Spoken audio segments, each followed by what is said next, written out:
Hi all, I'm going to cut straight to the chase. Today I'm going to be talking about depression. I'm going to be sharing my story. I'm also going to be talking about questions that I get, questions and comments.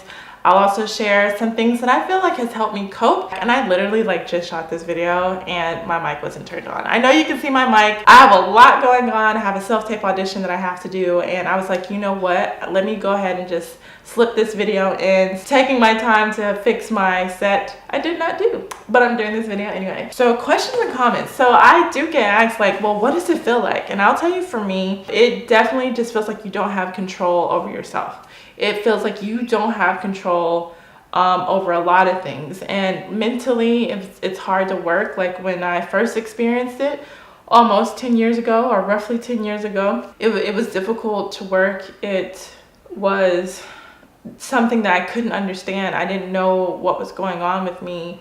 And I just knew that it was very, very serious. And I knew that I felt like I was going to end up being okay. But at the same time, I remember sitting there and feeling like I was in this tunnel. And I could see the light at the end of the tunnel, but I just couldn't get out of it. And I think that was one of the first times in my life where I could understand how someone could try and harm themselves.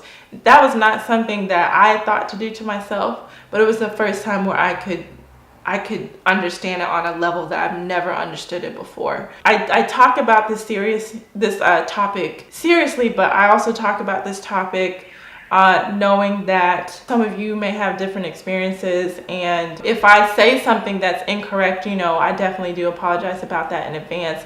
But hopefully this just opens up the conversation and we can help people. That's the whole purpose. A comment that I get also when I'm sharing what I'm going through, there will be people that will tell me, well, just be grateful. Think about being grateful. Think about being thankful and happy and all these other things. And that doesn't really work. It just doesn't really work. I mean, maybe for some people it does, but I can tell you for sure, for me, it doesn't, because it's like I don't have control. It's like I don't have control at all. So an example that I tend to go to, and I'm not saying it's the best example ever, and condolences and prayers to the families that had to deal with this situation. I think about when those electric cars came out. I think it was the Toyota Prius, or it was something like that, right? A few years ago. Drivers were driving, right? Hands on the wheel, seatbelt on, situated, they have their driver's license, so they know how to drive, or, so they're driving, and then the vehicle took control. They didn't have control. They wanted to have control. They had their hands on the wheel. They were paying attention to the road, but the car took over. And that's somewhat how it feels with me. I am thankful. I am super thankful. I love being happy. I love being goofy. I love so many things. I am grateful for so many things. But for one reason or another, this thing, is taking over. And then I also get asked, well, what were you thinking in that moment? And I was like, I wasn't thinking anything. I'm like, I wake up in the morning, and there's this the thing is there. I don't like to say I'm depressed or whatever, right? I don't. And a lot of people say, don't say that, don't say that, don't say you're depressed. I think that I understand the thought process behind that, right? We should speak with our tongues what it is that we're hoping for, what it is that we're seeking for, and not negative things. But I also think that if you're dealing with something, you need to acknowledge it, because if you don't acknowledge it, how can you treat it? All right, so let me go ahead and talk about my story quickly. So basically, around the age of 18, 19, I was living in Florida, and I went through something that was, for me, very difficult. And one day I do want to share that. I just don't know if I should share that right now, but I'm going to, because I think that, again, I have so many stories that will probably help a lot of people just at least feel like they're not alone. So I just had something happen at the time that was very big for me and sad, and I didn't know how to deal with it properly. I just didn't. And I was very concerned. I didn't know how to talk about it. It was very difficult to go to work. Everything was difficult for me. It was so unbearable. Yeah, it was just seriously unbearable. And I was just you know what, if I try to go to a doctor about this, or if I try to go to the hospital, there's no telling what they're going to try and do to me. And I think too, having grown up not being educated on mental health And with these kinds of issues, there was just a bad stigma around someone that needed help with their mental health. It was just a very bad stigma. And I think to this day, there can still be a bad stigma around it. I think it's getting better. We have more people opening up. We have more people sharing their stories. So I'm thankful that that has happened. But basically for me at that time, being, around 18 or 19 years old, I was terrified, and I was terrified to get help because I was concerned about what would be done to me. Like, I thought I was going to be put away. But that was the start of it. And with time, I started getting better. It's basically my whole entire undergrad, I was dealing with it. The thing that first started to help was, I definitely got back involved in church, because before I had moved back to Arkansas, I remember, going to a church. And when I walked in that church, it was the first time I had gone back to church in a really long time. Because after 14 years old, I think my mom didn't force me to go anymore. So I was like, yep, not going. I don't want to go to church. So I didn't go. So that time in Florida when I went to church, I went because my boyfriend at the time and his brother and his sister-in-law wanted to go, if I remember that correctly. For that reason, I went.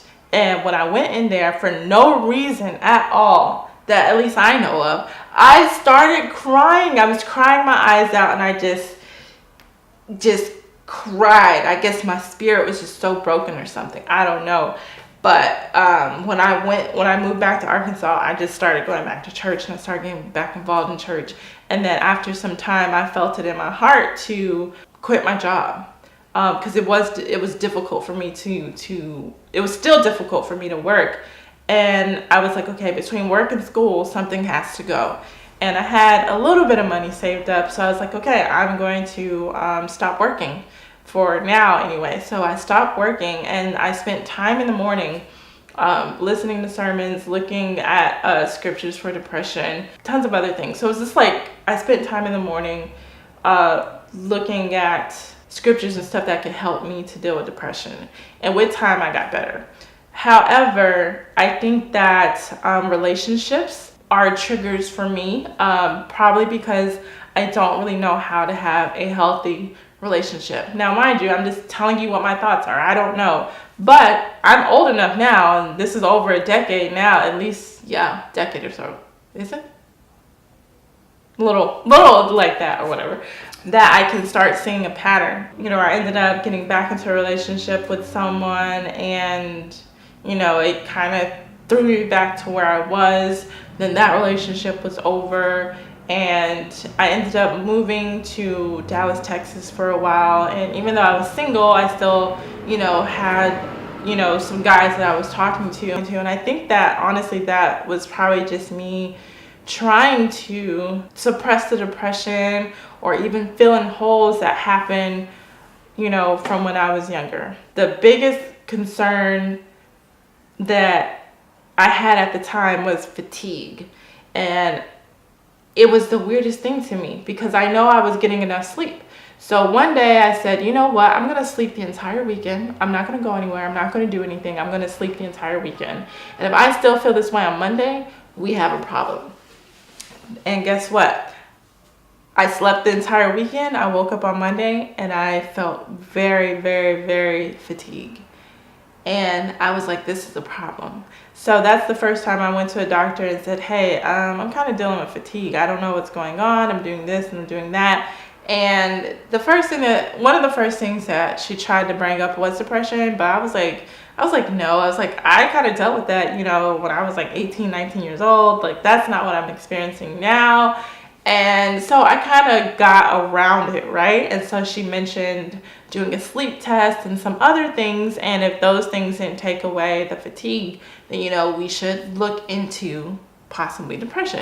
Time went on, and I actually ended up moving away from Dallas. I moved to the Dominican Republic. I thought things were okay. I really did, but now when I look back at the situation, I don't think it was. So I'm just going to skip over some of the time frame there just to speed up to today. I experienced it a couple of times between, being in the Dominican Republic and up here to New York. But for the main part, I thought I had it under control. I'm saying now I don't think I had it under control, because to be honest, I'm dealing with it again now. And those of you that are close to me, you know this, right? But some of you that are not close to me, this has probably taken you by surprise, because you probably thought I had it together, or at least like I was very happy and I was able to manage everything. But I'm actually, going through something right now. And when I look back over all these years, I'm like, you know what? I don't think I really got a hold of it. I think I found ways to distract from it. I think I'd found ways to suppress it or subside it or just push it down, but never really dealt with it, because I was taken by surprise when I started dealing with it this year. Quickly, just to tell you some things that I think has helped me, just making sure I stay physically active. So at least once every day, at minimum, and I'm not saying I don't do more than this, but at minimum, I'm going for a walk. So I will go out for maybe a 10-minute walk at least. Sometimes it could be longer. I do think it's better to jog or like run. On top of that, I also try to make sure I'm in some kind of like physical activity. So I am a salsera. A lot of you that know me know that I do salsa. I try to make sure that I'm in a salsa class at least once a week, because I'm getting not only physical activity, but I get to be around other people. I also just try to make sure that like I talk to people. That for me, it can even be just like random people. I feel like just being nice to someone is something that's helpful, like, because everyone is going through something. So if I'm in a situation where I can just be like, hey, how are you? Even if I don't know you, I feel like I'm putting good, positive energy and vibes out there. And, you never know what that kind of conversation could spark. But I think that, we're so into our phones, we're so into social media, we're so into checking our email all the time, that yes, it is very true. And I'm really starting to see how we've disconnected from the world, and we're more connected to the internet when we need to be connected to each other. We need to get those relationships back, like real personal relationships back. And I'm guilty of not really doing that, but I think that's something that helps. This video by all means is not a professional help video. I'm not a professional, but I think that searching for help will help go a long way. That's the biggest thing that you need to do on top of everything. And the last thing that I wanted to do is just end this video with some encouraging words. I just want to tell you that you're a beautiful person. You truly are a beautiful person. Whatever you're going through at this moment, it's going to be over. You can make it through. You can do it.